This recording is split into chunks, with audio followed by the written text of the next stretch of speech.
one of them is, the Flintstones. Now, we'll take credit for starting the Spartan Dogs. Yeah, we'll take credit for that Did you start that? Oh, actually, my roommate did. Really? But I got to take the credit because he wasn't on scholarship just yet, and by the time he got a scholarship, which he ended up earning as a walk-on, which was great, Troy Woody, I had to take the publishing rights to that one. But you guys from Flint all have a fraternity. You're proud of what Flint has offered to Michigan State in terms of what it's meant to athletics, aren't you? Yeah, I mean, when we came up out of Flint, General Motors was doing well. There was a lot of jobs, and a lot of households were better off than they are now in Flint. But at the same time, it's a certain toughness, a certain aura about yourself that you carry if you're from Flint and you're an athlete from Flint. Not in a disrespectful way, not in a cocky way or arrogant way, but hey, I'm proud where I'm from. I'm not afraid to say where I'm from, and I'm not afraid to go out and try things and learn new things in life. And one of them was coming to Michigan State, right up the street from us. And the list goes way back. Daryl Turner, and you probably can name some even before then. But I wouldn't want to miss anybody that came out of Flint, Michigan, that participated in athletics up here at Michigan State. Does Hunter have a chance to be as good as you were? Honestly, he's better than I was. No. Yeah. You don't say that about anybody. Yeah, I know it's hard. Andre, with all you've been Let him finish. At this age, I believe from an offensive perspective, from a receiver standpoint, I think he's better because I didn't play receiver coming up. I played everywhere else but there. But he's definitely got a great skill. God has blessed him with a lot of talent. And my thing with him is just remain humble, understand that, you can't do it by yourself. And don't fall in, to the traps that I fell in. And I tell him, live the LeBron James life, So hopefully with this Alabama thing going on, he understands how LeBron felt when he left Cleveland. So, I'm rubbing that in his face right now. Like, hey, you better be a Spartan. Andre, you were saying, there's a certain toughness that, the athletes that come out of Flint have. How important is it that was established back then when the economy was so good that those kids have that now, that certain toughness is innate in them, knowing the tough times they're going through right now? I think today is a great moment for our Flint kids. When you got Charlie Bell going in, you got Andre Rison going in, and we come from two different eras. I'm probably 10 years ahead of Charlie, maybe. Charlie played basketball, also played basketball, so you got a lot of kids that love basketball. Then I played football, so you got a lot of kids that love football, and so they get a chance to read it and see about it and watch it on the news. The only thing that I hate is that the newspapers aren't printed the way they should be for our children. I think our newspapers should be printed every day because it's knowledge about and information about what's going on around them. And so they miss out from time to time because you got to wait on the newspaper to be printed. And so they might read about this Sunday instead of tomorrow. Everybody doesn't have a computer where I'm from, in Flint right now. And so you have to do big, bold things. And God has blessed Charlie and I to do something bold, which is be inducted. And we're very fortunate. And really, we owe this to the city where we're from. We owe it to East Lansing.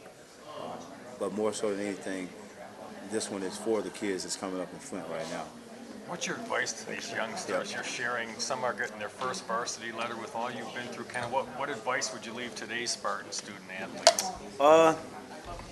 My thing, I've thought about it several times, what I was going to say in a quick speech. I usually speak from the heart and stomach. My advice to them is to make sure they graduate, to make sure they put education first. Because here I am, 12 years in the National Football League is a little bit longer than maybe a doctor has to earn a degree.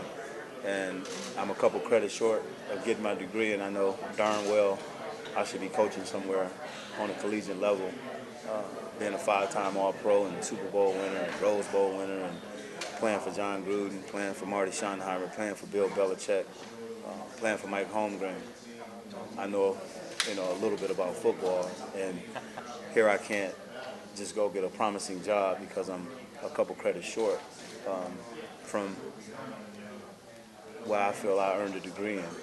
And my degree is in communication, and I'm working towards it, and hopefully I'll get that paper soon, and that won't be a dilemma for me proceeding on my second career, which is coaching and helping these kids to advance to the next level. Thank you. Congrats. Charlie talked a little bit about over there, being from Flint and how you looked up to. He said he still got on the bus today and was like, "Time to pay Rison." What does it mean to you when you hear guys like him still kind of think of you that way? It makes me thank my shaver, because I shave. So I guess he thought I was maybe 30 or something. But Charlie's always been good to me ever since he's been a student athlete up here. Every time I see him, he always speaks, always comes up and wishes me well. We've known each other since high school. I remember when he used to come in the gym, and I would be working out in the summer, and he was in high school, and he would be over at our gym playing.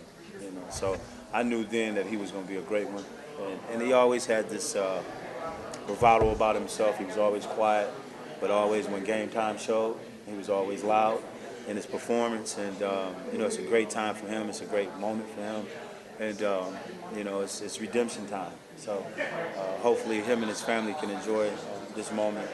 And I always look at myself as one of the guys until they ask me a question, and then I'll lean my expertise on what I think I know. So I'm thankful to have those guys come behind me, and like him, the likes of Mo P, Mo Cleaves, Courtney Hawkins, Robert Smith.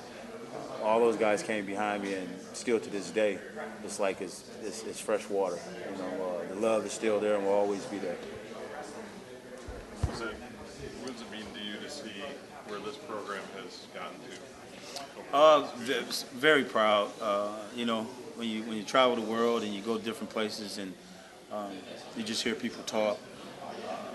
Just as a fan, they're talking Michigan State football. They're talking Mark Dantonio. They're talking about our defense. They're talking about our first-round picks. They're talking about, our rankings, our AP poll rankings. And it's been a long time since that had happened. So, I take my hat off to not only Mark Dantonio, but also the staff that he's put together. It's magnificent. Coach Barnett, I'm so proud of him.